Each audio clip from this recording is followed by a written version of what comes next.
Let's go. I accept that the award for best player at the World Cup went to Rodri, but honestly, in my opinion, the fairest thing would have been for the award to go to. Messi was consistent throughout the tournament except for the final, making a bigger impact in more World Cup games. He scored in the group stage and provided more assists in the knockout stage. So I decided to look up some numbers. I went on 365 scores and I came across this.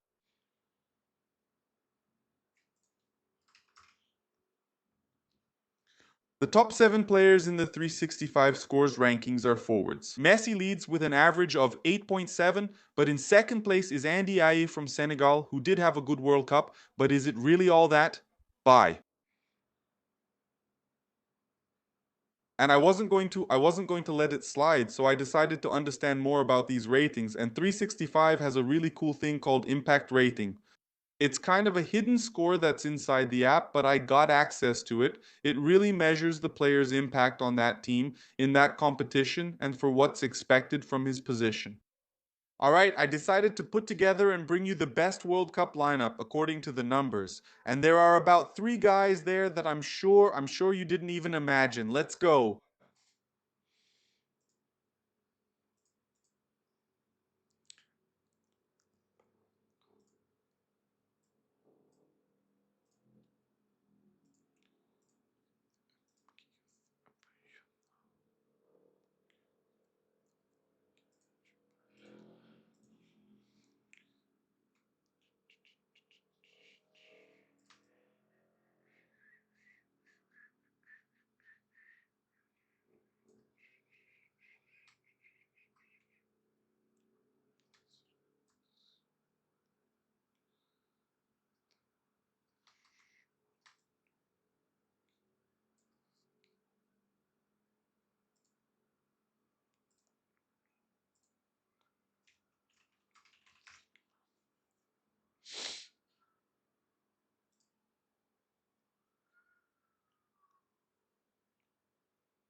To start this off, we need to establish some criteria. Otherwise, there will be players who played just one game, had a good performance, and they'll stand out compared to everyone else because their impact in that game was huge. So I decided to set a standard. I only considered players with at least 400 minutes.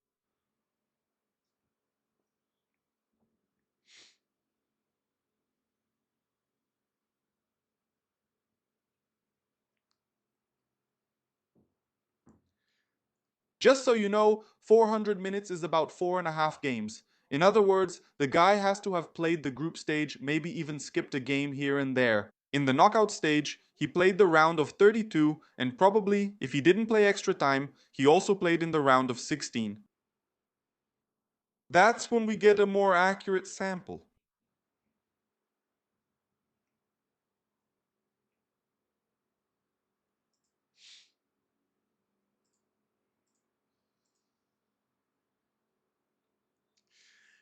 And then, our lineup starts with Portugal's goalkeeper Diogo Costa. I saw a lot of people picking, for example, Unai Simon as the goalkeeper. I saw a lot of people, for example, putting Unai Simon first. And really, he had a good World Cup, only conceded 1 goal. But we have to admit that Spain wasn't the team that faced the most danger in the World Cup. Quite different from Portugal, which, just out of curiosity, conceded only 1 more goal than Spain.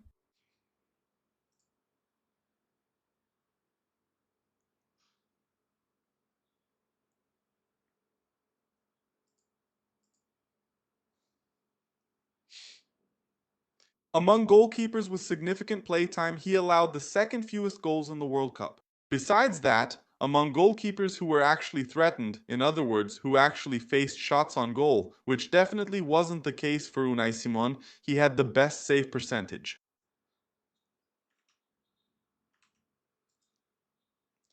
Diogo Costa saved 86.9% of the shots on target and made some great saves. He had a top-tier performance in the match against Colombia, was decisive in the group stage, and the game ended in a 0-0 draw. And also a good match against Spain, which ended with Portugal being eliminated. With a narrow 1-0 loss and a shot Diogo had virtually no chance of saving.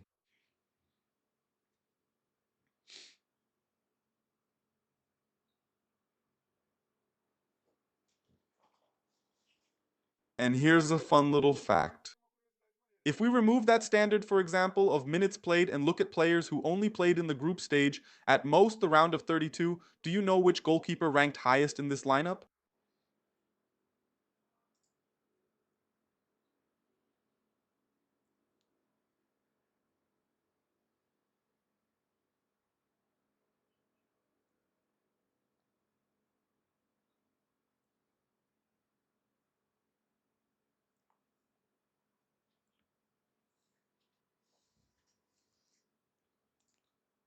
It was Ronwell Williams from South Africa with an impact rating of 51.9.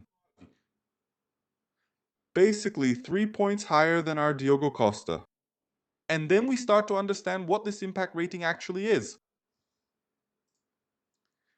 It's not just a way to evaluate, it's not just a score to assess the player's performance, but his impact in that scenario in that match. So, for example, Williams actually conceded more goals than Diogo Costa.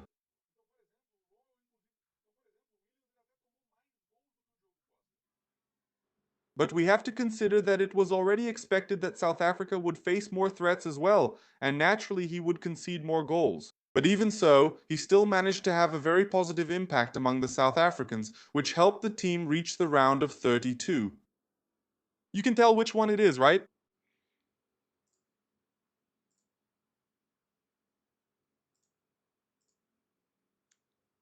And then we get to our right back with Pedro Porro, who I believe is on everyone's World Cup best 11. If I'm wrong, let me know in the comments.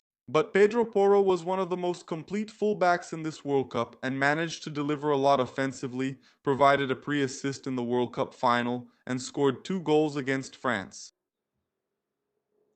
But he also did really well defensively.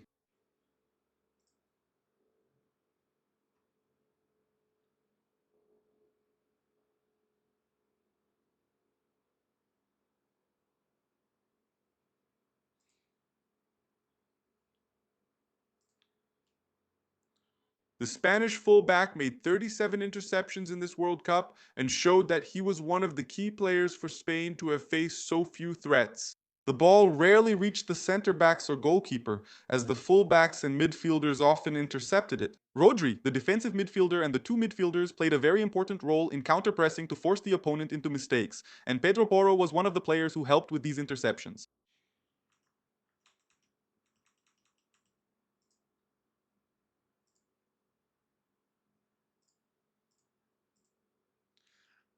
The same logic applies when we talk about the left back position with Cucurella, who leaves this World Cup as perhaps the best left back in the world. Nuno Mendes also had a good World Cup and had a very interesting impact rating, but Cucurella, by reaching the final and being able to show this offensive and defensive balance, ended up taking the spot.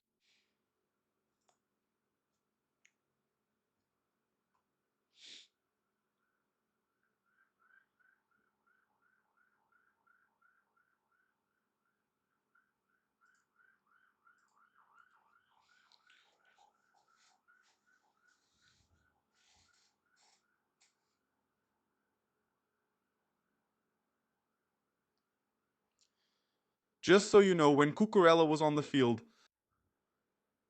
Just so you know, when Cucurella was on the field, Spain was the team in the World Cup with the best balance between expected goals created and expected goals conceded, showing the extent of Spain's dominance in the competition. For those who don't remember, Cucurella was partly responsible for France's first goal. And for those who don't remember, Cucurella was actually one of those responsible for Spain's first goal against France. It's a penalty goal. Everyone only remembers Digne's mistake after Juarzabal's shot, but the play starts with a pass from Laporte to Cucurella, who advances, crosses the ball, and only then does Digne get involved. And then, in the continuation of the play, Digne commits the pen, and then, in the continuation of the play, Digne fouls Yamal and gives away a penalty. Cucurella's impact rating score is so high because he's a player who has an impact all over the field. A player who often dropped back to act as a center back, which he frequently did at Chelsea. He often plays more centrally, almost like a defensive midfielder, but he also knows how to overlap on the outside as a fullback. In other words, he's a guy who balances all these roles really well. Maybe less aggressive offensively than Pedro Porro, but much better in defensive duels, and in that aspect, he surpasses his Spanish teammate.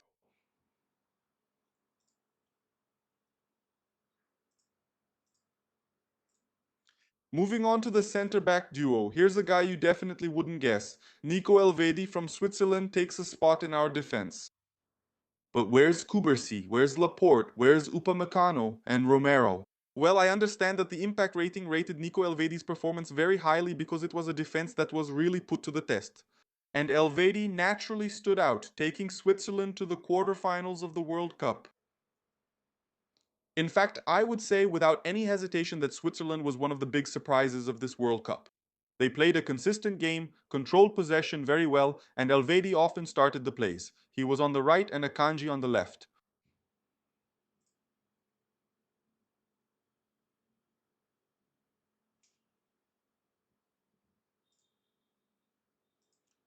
And since we're talking about numbers here, Elvedi led the entire World Cup in interceptions. That shows how important he is. 65 interceptions throughout the entire World Cup. That's about double Pedro Porro's numbers, or just a little less.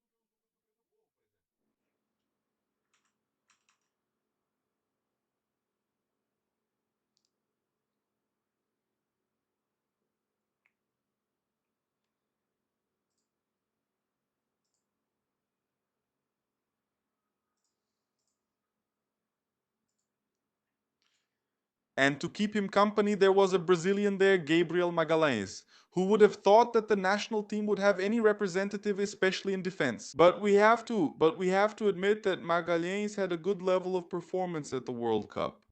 Just so you know, he was the 10th player in the entire World Cup in terms of number of duels.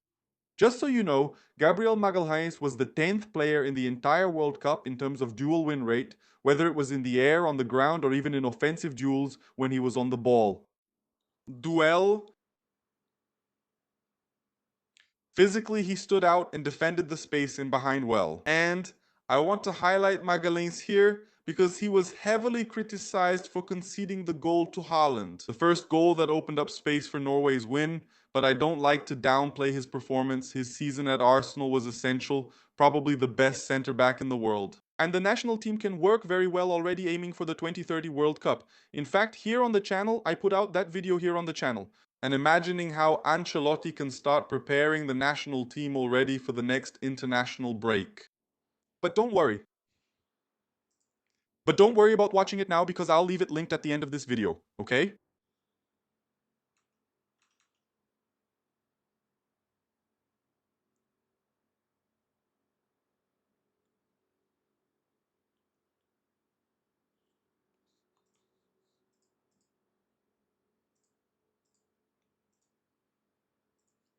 Getting into it, the FIFA Golden Ball is here. Rodri is the best defensive midfielder of the entire World Cup and has some really impressive stats besides goals and assists. Before I show you, I have a cool message for you.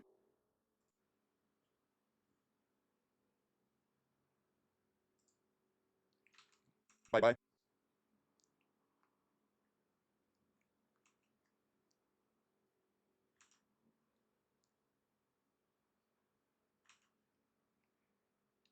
And the numbers for Rodri. He had an impact rating of 51.1 and there are some numbers that really stand out. As a defensive midfielder, he's the best among everyone in accurate passes and the best player in the World Cup in duels won. But it doesn't stop there. If we look at all the players in the World Cup, he was the second best in progressive passes, passes that helped the team advance up the field. And that's why I say we can't evaluate a player just by assists. Sometimes Rodri will start a play that, after a minute, because he breaks a line and helps Spain move up the field, that's how they end up scoring a goal. So if you don't go through important steps without a player like Rodri, it's very hard to control a match in the World Cup. Argentina knows that very well. In the final, it was very clear that Argentina didn't have a single shot on goal, not even once in 90 minutes. But that happens because people look at things in a very broad way. They cling to these simpler numbers and don't go deeper into the game. They don't examine it closely to truly understand what happened.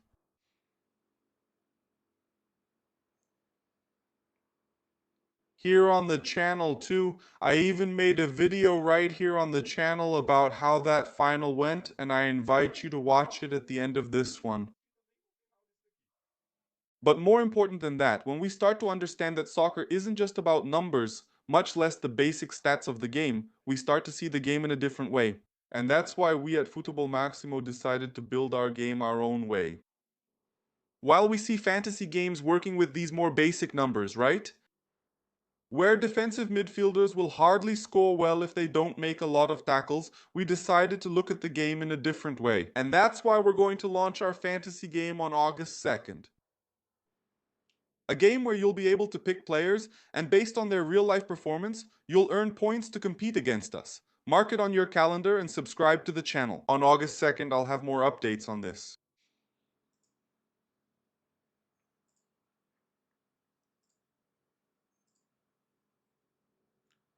Adding more to the midfield.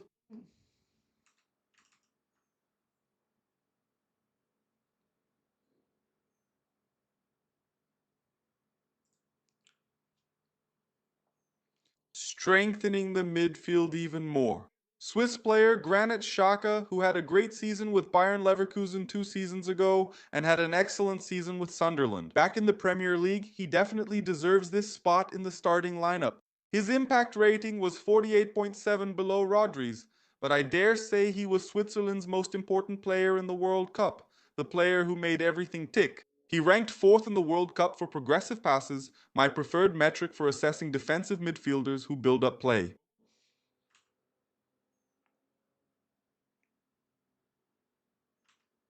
He also made 35 interceptions, a valuable stat for a defensive midfielder.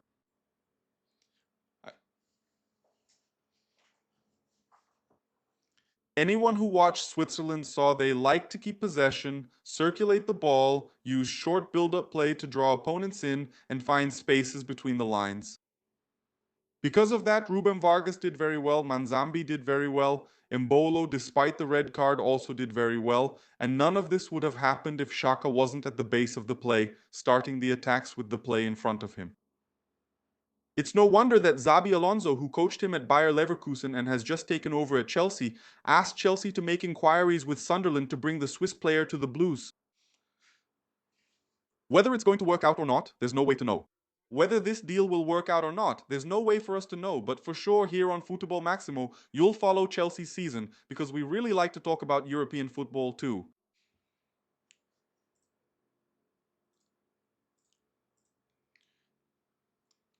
The other midfielder was Jude Bellingham, and he's the first and only English player who will appear on this list. Bellingham had a better impact rating than Rodri, and the best among all the players we've mentioned so far, 52.2. And the reason behind that number is precisely the fact that Bellingham was more decisive, a player who contributes not only with assists, but also with goals. In the match against Mexico, for example, he took control of the game and was important. He also scored a goal in the third place match.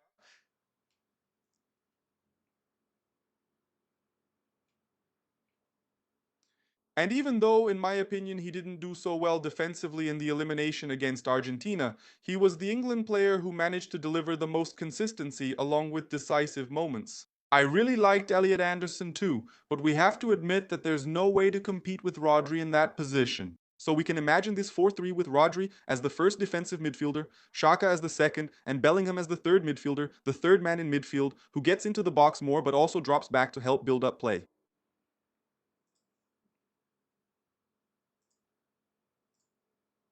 In the attack, there will be some pretty obvious names, but there's a big surprise I'll save for the end. In the attack, there will be some pretty obvious names, right? In the attack, there will be some pretty obvious names, but there's a less obvious guy that I'll leave for the end. To start, we see Mbappé with an impact rating of 72.7. He was the top scorer of the World Cup and showed in this tournament that he's not just that forward who breaks through behind the defense. Mbappé dropped back really well to link up, to play with his back to goal, to exchange short passes with Elise and Dembele. And at times we even see him playing 1-2s and operating in tight spaces. It was 10 goals. 10 goals in the World Cup. And now he's the top scorer in World Cup history. There was no way he could be left out.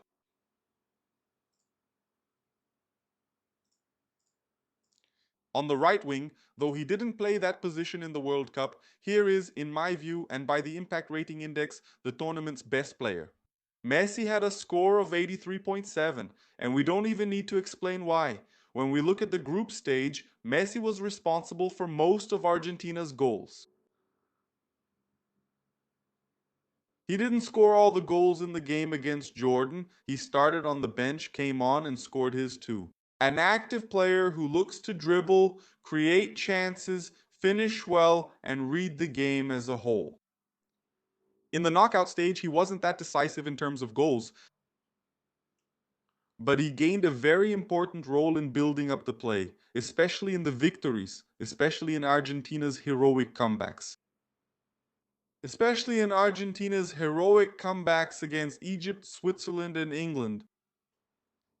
Even though he had a below par World Cup, I still put him, even though he had a below par World Cup final, mostly because he didn't have a team that could give him the best conditions to make a difference in the game, I still put him as the best player of the World Cup above Rodri. Because the level of impact he creates in a match is more decisive than Rodri's impact.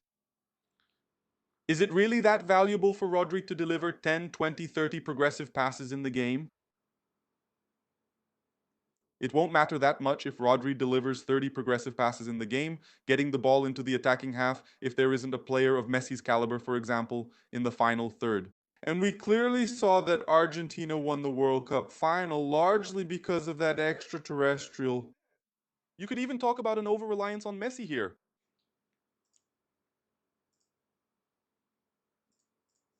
Yeah.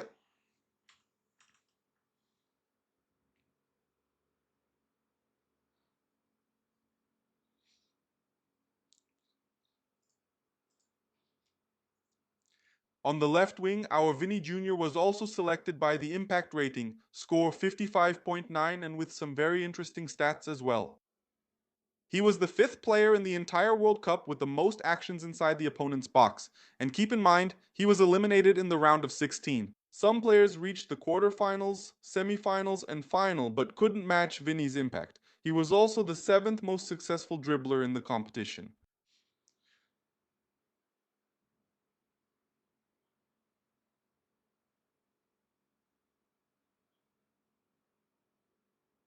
Then you add all that to the 4 goals he scored, and at one point he was even in the race to be the World Cup's top scorer and managed to be decisive. For those who don't remember, he's the one who gave that pass to Hendrick, missed a big chance, and that has to be considered in Vini's impact rating, and that's why he ends up making it into our lineup.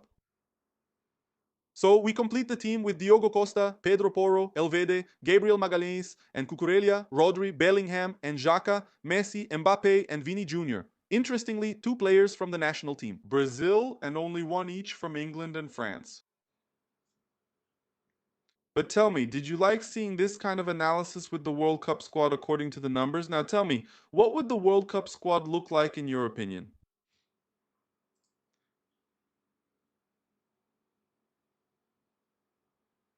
But tell me, did you like seeing this analysis putting together the World Cup team based on the numbers?